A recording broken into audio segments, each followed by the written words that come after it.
Hi, and welcome back to another episode of LPTV. I'm Jessie Borwick. And I'm Logan Pruitt.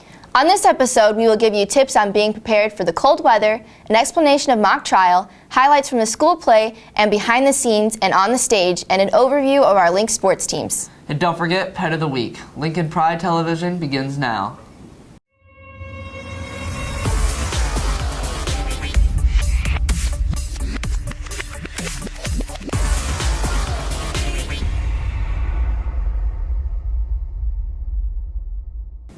Last Monday, the weather conditions were not favorable to many drivers.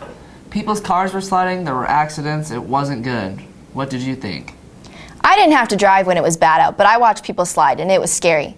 During this time of the year, it's important to have some helpful tips on being prepared for driving in winter weather. Here's Alana Bascu and Jamie Schiller to help us out. With the weather changing and the snow coming down, we feel that it is very necessary to share some do's and don'ts about driving safely.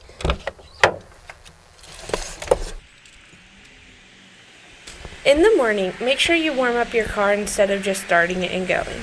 By doing this, you're helping your engine warm up so it can work efficiently. But only do this if you have a spare key so your car won't get stolen.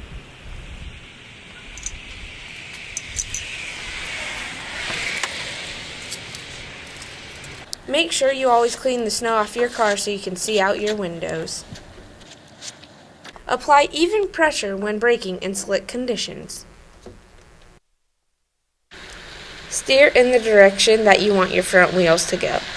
If you're stuck, do not spin your wheels. This will only dig you deeper. Don't pass snowplows or sanding trucks. The drivers have limited visibility and will not be able to see you. Decrease your speed and leave yourself plenty of room to stop. You should allow at least 3 times more space than usual between you and the car in front of you. Remember that to be safe while driving in these conditions, you must put these tips into consideration. Thanks, Alana and Jamie, for those tips. I'll be sure to use them. Of the many clubs and activities here at AL, mock trial is one where you can actually experience what it's like to be in a courtroom. You get to research and present a theoretical legal case. How cool is that? I think it's really cool to make a pretend court case. With more info, here's Nick Perry and Kirsten Davis. Wanting to know or learn the U.S. legal system? Then come to the mock trial meetings in Mr. Pegan's room, where you can enhance your listening and speech skills and work together with other students as a team while researching and presenting a theoretical legal case. Mock trial is pretty much you mock out a trial. It's like a lawyer in a witness case, just like an actual trial would be. So let's see, I joined it because I actually knew a lot of people, and I took a legal studies, and that was a good start to it. So I've done mock trial for 3 years. Mock trial is really fun. You get to argue with people. Mr. Pegan has been coaching mock trial for 15 years. Our competition we have we have a couple scrimmages that will happen in February, but then our main competition is the beginning of March. And if we qualify for state, then state would be the last couple weeks in March. Absolutely. There's always room for more people. We want to have 2 teams this year. We'd need about 20 to 25 people. I have about 20 on the list right now, but I could always use a few more. So if there's people who are still interested, you should contact me. Yeah, no, it's just I think it's a great opportunity for kids to get involved in an extracurricular activity. Looks great on a resume. It's lots of fun. It is a little bit of work, and you have to dedicate some time to doing it so you can be prepared for our competitions. But it's something that I would like for more kids to try. With photographer Kirsten Davis, I'm Nick Perry reporting for LPTV. Thanks, Nick and Kirsten.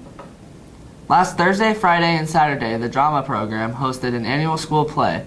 This year, the play was called Game of Tiaras. Jessie, do you know what the play was about? I do. It's a farce of King Lear, a Shakespeare play, but it uses Disney princesses in a Game of Thrones setting. I thought it sounded really interesting, and I heard it was very entertaining. With more on the play and behind the scenes, here's Clayton Ramsdell and Kaylee Hartenhoff. If you haven't heard, AL recently had a play called Game of Tiaras. Cast and crew members were very excited to show their play to the public. Lauren Rambo played Belle in the play. Well, she's the nicer of the princesses. Love it! It's Cinderella's super mean. Dare accuse me? I'm Cinderella! And Ellie is really sassy. Shut up! Daddy always loved you best! But Belle's more on the sweet side. but like she changes throughout the play, so it's pretty cool. There's the king and then his 3 daughters, and he decides to give up the throne to them because he's getting old and he's tired of it. So he basically says, there you go, fight for it. And so throughout the entire play, we're all fighting, trying to, get rid of the others so that we can take the throne for ourselves. I play the Snow Queen, or Ellie. That's basically Elsa, but we can't say that because of copyright issues. I think we'll have a lot of laughs. I'm hoping, at least. I think it's funny. This is a farce. So we take the King Lear story, which was a tragedy, and kind of completely flip it upside down. There's a lot of comedy involved.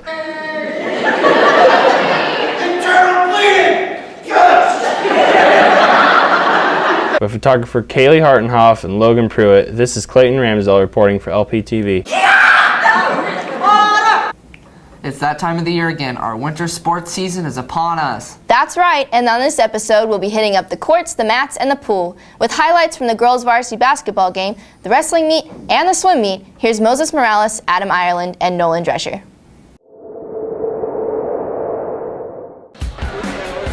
The wrestling team had their first meeting on the 3rd and is looking forward to a good season.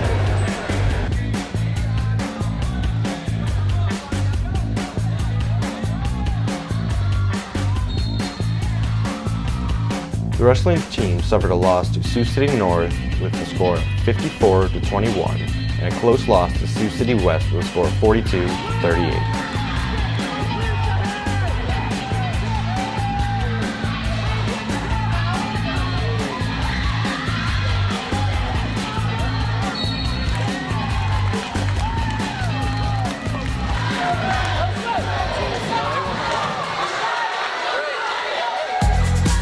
The AL girls varsity basketball team opened up the season at home against the Glenwood Rams. Mackenzie Spanter steals the ball and puts up 2 for the Lady Lynx. Kaylee Shaw hits the fadeaway J. She led the Lady Lynx on the night with 13 points.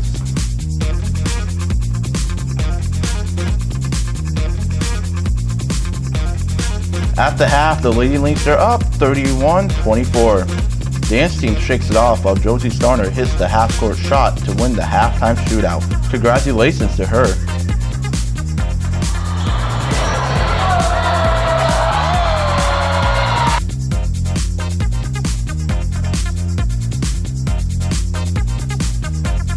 The Lady Lynx win their season opener 53-46, which got the crowd pumped up.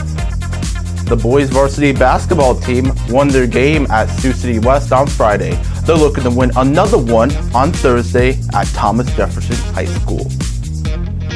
With the photography work of Moses Morales, this is Kenny Gray signing off of LPTV. Now we'll take a look into the boys swimming season opener against LC.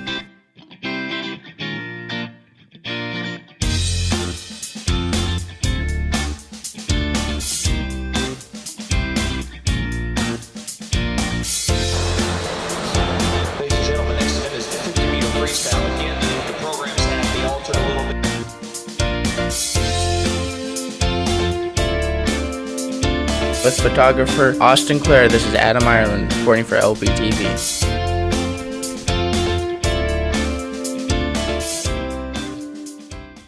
Thanks, guys, and good job, Lynx. Now to wrap up this episode of LPTV, it's time for Pets of the Week.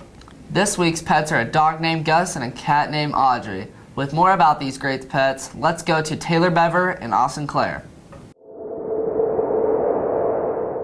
Here in Council Bluffs, the Humane Society, many animals end up here from off the streets. They get adopted and then end up back in the system. Audrey is a 6 to 8-year-old cat. They are not sure on the exact breed.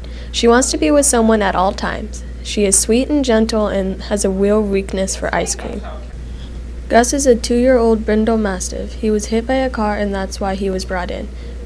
He is a very sweet dog and loves his treats. Who's top dog around here?